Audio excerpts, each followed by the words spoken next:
as I was saying, Isaiah Katoa, very impressive young man. It was like, I was curious because Tonga was on a losing streak. They had lost 5 tests in a row prior to beating New Zealand. So that was happening with Katoa in the team, and Katoa, for some reason, he got the cut from the Dolphins as they were chasing a final spot in the NRL this season. So I was curious to see how all of that came together, and it came together with Tonga winning. Obviously, you know the story. Tonga got out to a big lead thanks to their rampaging forwards, just tore the Kiwis up through the middle. The Kiwis found a way to come back, and that is a very impressive thingamajig about the Kiwis' performance. They found a way to come back.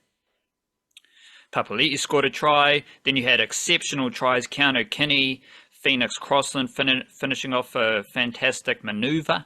And Joseph Tapine, probably the best try I've ever seen. Doing a bit of Auckland FC at Mount Smart Stadium. That was awesome. Highly entertaining game. I put the slow start for the Kiwis down to the environment, the atmosphere, the arena. And Tonga know all about that. That is their home ground for International Rugby League. And to be honest, as it should be, like, this is in Auckland.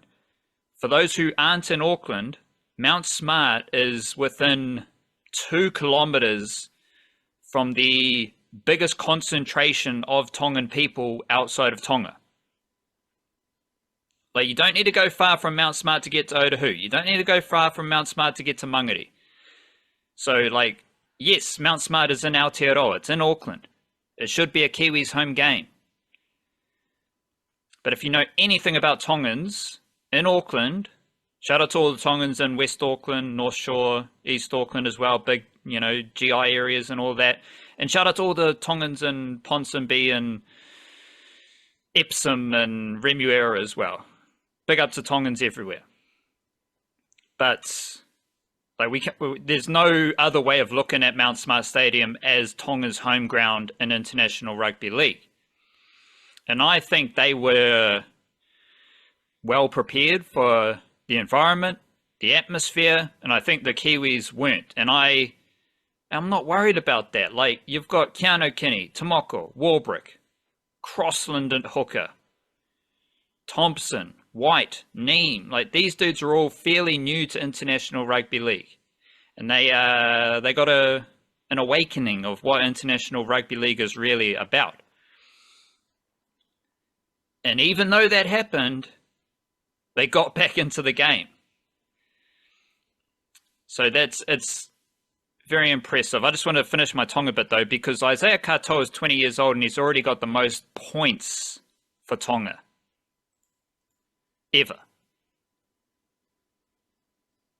Like, in the whole history of the world, Isaiah Katoa has the most points for Tonga. That's what he's doing. And I'm like, okay, this Tongan team, you go through it. Lehigh Hopewada, he's a youngster. And to be honest, his performance in this game resembled a youngster stepping up to International Rugby League in this arena.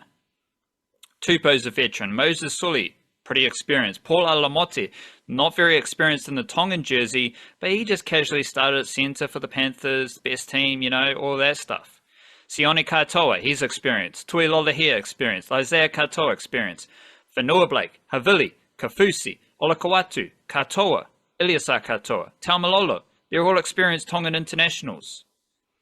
Satili Tupanuia, Siwa Wong, experienced Tongan internationals. Taniela Paseka, he's not very experienced because I think this is his like debut phase for Tonga.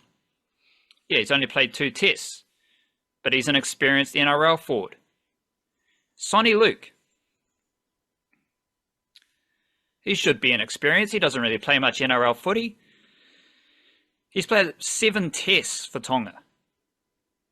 Like, Sonny Luke's played more than all the young Kiwis. He was at the 2022 World Cup with Isaiah Katoa, with Lolahea. Like, that's your spine. That spine combination is already there. That's the thing about Tonga, is all their fundamentals, all their chemistry, all their combinations, it's already there. It's been developed for, like, this group, 3 years.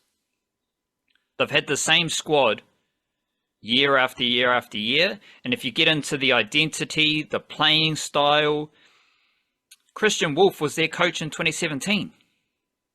He's still the coach. They've got 4 players from that win over New Zealand at the 2017 World Cup who are still playing under Christian Wolf. I don't know how or why they lost 5 tests in a row.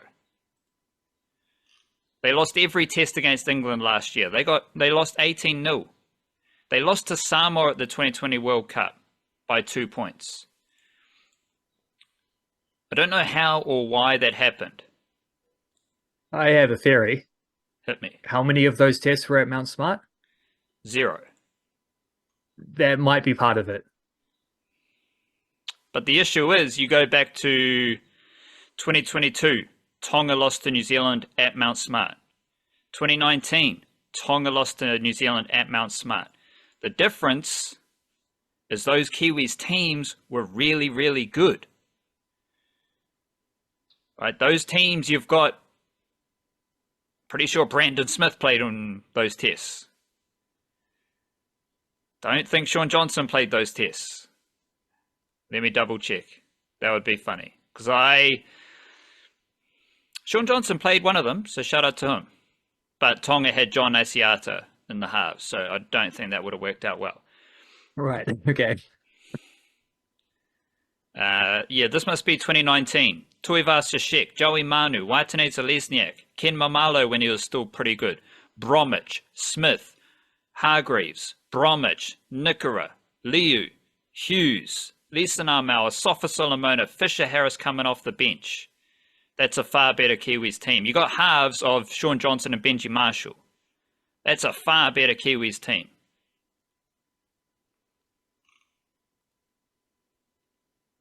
The 2022, let me double check this team. Oh my gosh. 2022, Joey Manu, Mulatalo, Niakori at centre when he was playing for the Eels, Petahiku, Rapana, Dylan Brown, Jerome Hughes, Bromwich, Smith, Fisher Harris, Papali'i, Bromwich, Tapane, Kieran Foran, Moses Leota, Asafa Solomon, and Nikora. That's a far better Kiwis team. Right, so if you put your best Kiwis team on the field, I still have New Zealand better than Tonga. And if we're working through my rankings, I've got to kind of balance it because, like, this Kiwis team, I think they might be, like, the teams right now, I think it's Australia, Tonga, then you might go England, New Zealand, Samoa. If you're talking bigger picture over the last 3 years, I'm going Australia, New Zealand, England, Tonga, Samoa. Right, so that's, you gotta, this is the thing, I think for, especially for Kiwis Rugby League, you gotta have the nuance, you gotta have the nitty gritty details. Because yes, like New Zealand, the team right now isn't very good because there's a lot of young players. But New Zealand, when they put their full strength team on the field, they just rolled Australia 30-0. Like after the 2017 World Cup, New Zealand had back-to-back wins against Tonga at Mount Smart Stadium. That was meant to be the start of the Tongan Revolution. And they lost 2 games against New Zealand at Mount Smart.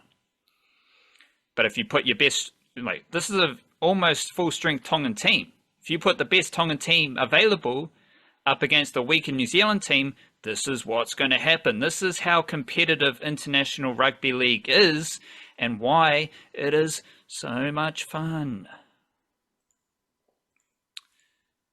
But to your point, those 5 consecutive losses were all, well, none of them were in New Zealand,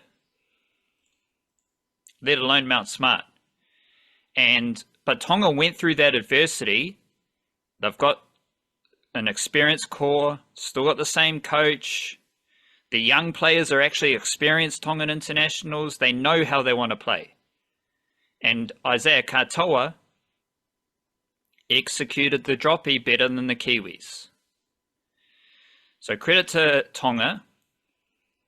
It's going to be a very fun final against Australia. Again, this is the great stuff about International Rugby League. We just got fun footy games. The Kiwis play PNG. Don't want to talk too much shit, but we'll see how that goes. Kiwi Ferns are playing the final against Australia Jillaroos. They defeated PNG last weekend, and they are rocking and rolling, so I be interested to see how that goes. And I've got a nice little comparison here, because this tells you all you need to know about a little bit about Tonga, but also about how the Kiwis and Kiwi Ferns are playing. So Tonga versus New Zealand, Isaiah Katoa had 13 kicks, Tui Lolohea had 4 kicks. That's good kicking split. You've got your main kicker, but Lolohea is doing a bit of kicking as well. Kiwi Ferns halves against Australia, Tyler King had 5 kicks, Gail Broughton had 8 kicks. Against PNG, King had 4 kicks, Broughton had 2 kicks. Kiwis, Shawn Johnson, 26 kicks, Shans Nickel Clockstar, 0 kicks against Australia. Against Tonga, Shawn Johnson, 13 kicks, Nickel Clockstar, 0 kicks. You can say that's shit coaching.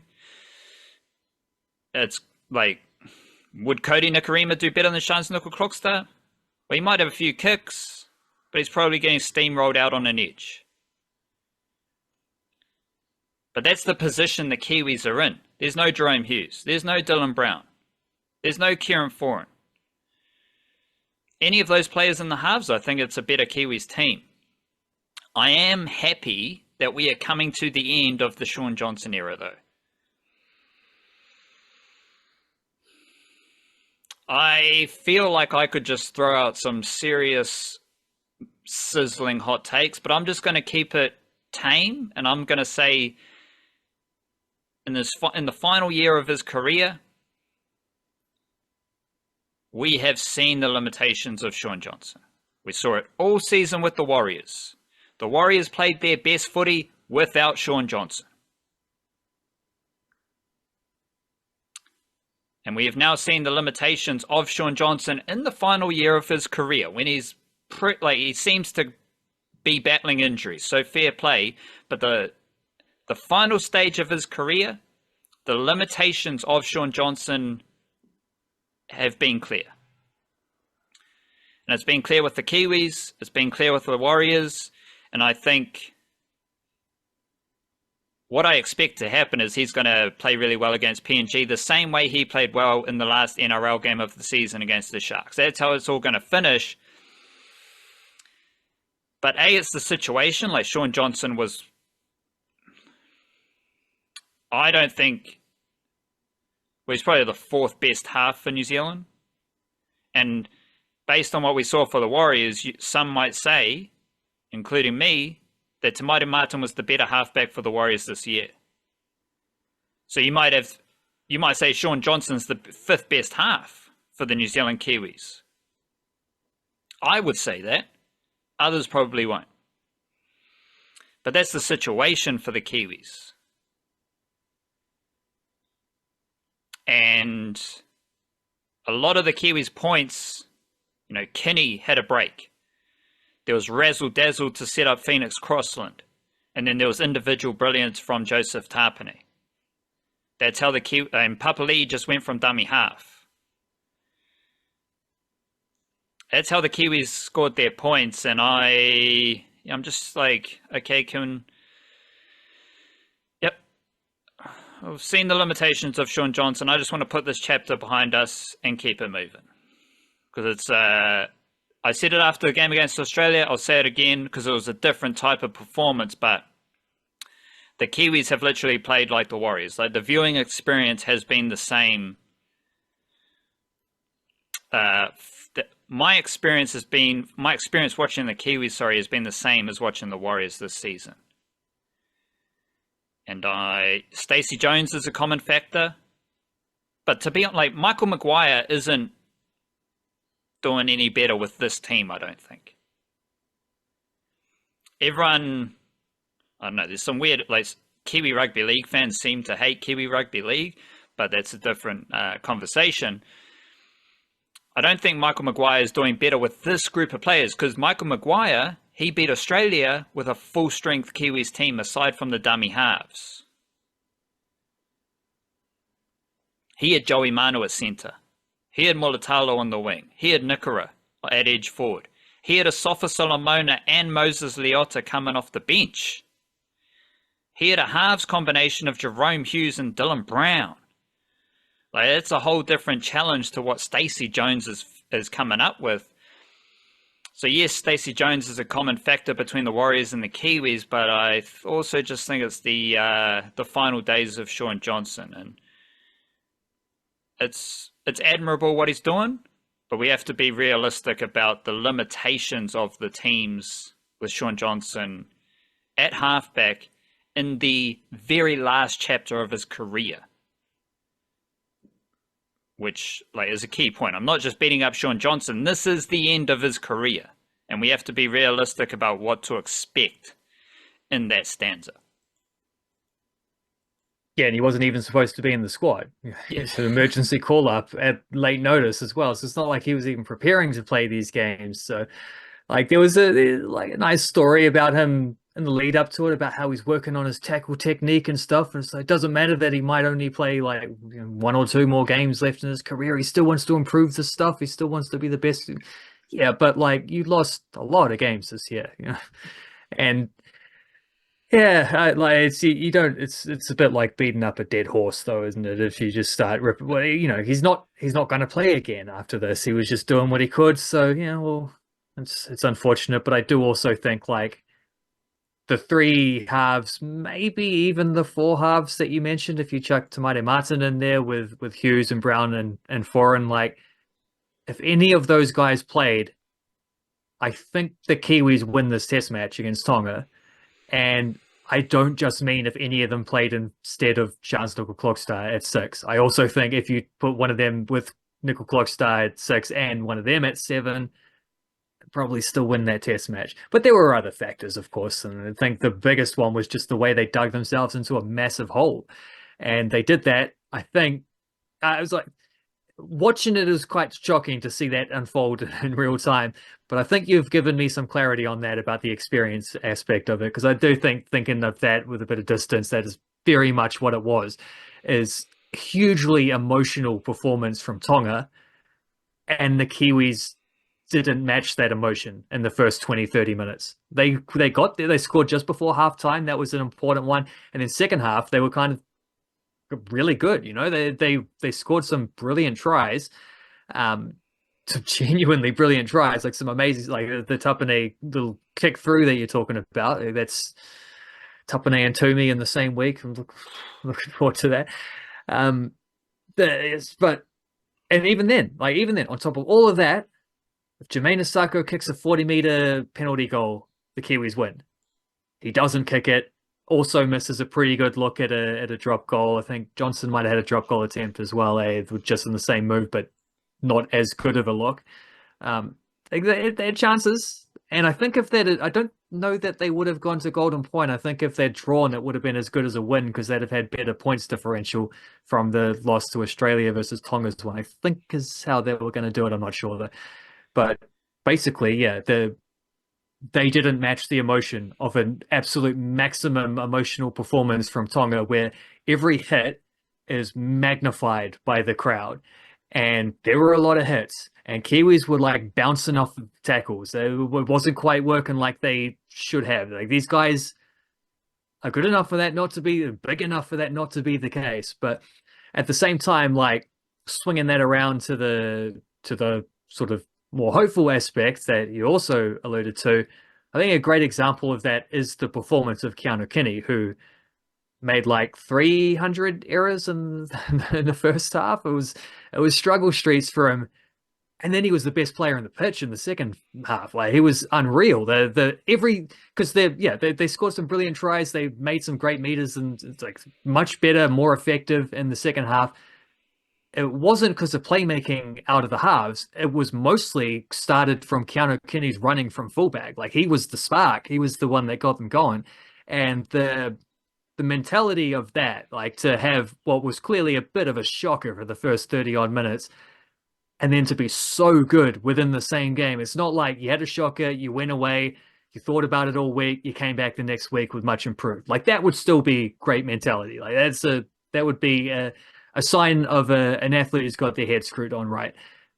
He did that within one game. You know, he just adjusted from, okay, I'm not going to let this affect me too much. This is not, I mean, it did to the start because there were quite a few errors there, but to then turn that around in game the way he did is immensely promising. And that is, I mean, that's why he's as good as he is. That's why he's as exciting a player. It's exciting a prospect because he's only, he hasn't played 50 games in the NRL yet. He's not beyond that prospect status yet.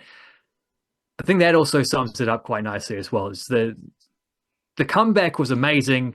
They shouldn't have been in the hole that they were, but there's quite obvious how that happened and how they build from this moving forward. You put yourself in Keanu Kenny's position, right? He's 20 years old and he's playing his second test in that arena. So yeah, he might. And he plays for the Gold Coast Titans, so nothing he's done in NRL compares to this year. It's not like he's played grand finals or anything, you know. So yeah, he might have a stinker, but as you said, and like Keanu, so that encapsulates the entire Kiwis performance because they were shook at the start, and that's okay. That's like, I put that down to inexperience, but they came back. Keanu Kenny bounced back. The Kiwis bounced back. But this is the crux of it. This is, boil it down. Keanu Kenny's 20 years old. He's played 2 tests and he's played 22 games of NRL footy. Isaiah Katoa, 20 years old. He's the same age. He's played 8 tests and 44 games. That's twice as much NRL footy and 4 times as much test footy. That is the difference between these two teams. I also just want to talk about the Warriors signing Tanah Boyd, because this is very interesting, because Tanah Boyd joins Luke Metcalf, Luke Hanson, Jet Cleary, Jesse Sorich, Talon Egan, and Jack Thompson as young Aussie halves who are in the Warriors right now. This is a murky time of year, so I don't know if Serbian international Jesse Sorich is still with the Warriors. I don't know if Talon Egan is still with the Warriors. I don't know if Jack Thompson is still with the Warriors. Until you see those lads playing junior footy for the Warriors and anyone else playing junior footy, you don't know where they are because there's no news, there's no signing trackers for players below that age grade. But the Warriors this year, they had Thompson playing under 17s. Egan and Sorich played SG Ball and Jersey Flegg. Luke Hanson played Jersey Flegg and New South Wales Cup. Luke Metcalf was injured, played New South Wales Cup, then he played NRL. Jet Cleary is now, he's come to the Warriors. So, and he played SG Ball and Jersey Flegg this year for the Panthers. So the Warriors this year, they had Metcalf, Hanson, Sorich, Egan, and Thompson. That's 5 young Aussie halves in their system. They've added 2 more, because they've added Jet Cleary and they've added Tanah Boyd. As I've said the whole time, the Warriors still have halves from Aotearoa. Again, I don't know if Caleb Layman's staying with the Warriors. I don't know if Maui Winatana Patalasio is staying with the Warriors. Jack Thompson was highly influential in the Harold Matthews Cup team, but the Warriors also had Tyson Hanson from Rotorua, Deshauntain Tiwau, Otahuhu Jr. So they had an Aussie half in their champion under-17 team, but they also had young Kiwi halves. For every young Aussie half who's come to Aotearoa, the Warriors do have a Kiwi half, but there's clearly a trend there. And it's good that the two Andys, Andrew McFadden, Andrew Webster, they've identified a need, which is halfbacks, playmakers who have grown up in the Australian system. And B, young Aussies want to come to the Warriors. Right? Ivan Cleary decided, along with Jet, that the best place for Jet Cleary's development was the Warriors. Luke Hansen decided the best place for his development was the Warriors. Luke Metcalf, the best place for his development was the Warriors. Like, these dudes are coming to the Warriors for a reason, and I think that reason is because they believe that if, like, Hansen and Cleary, like Isaiah Katoa, they can see that the path is blocked at the Panthers.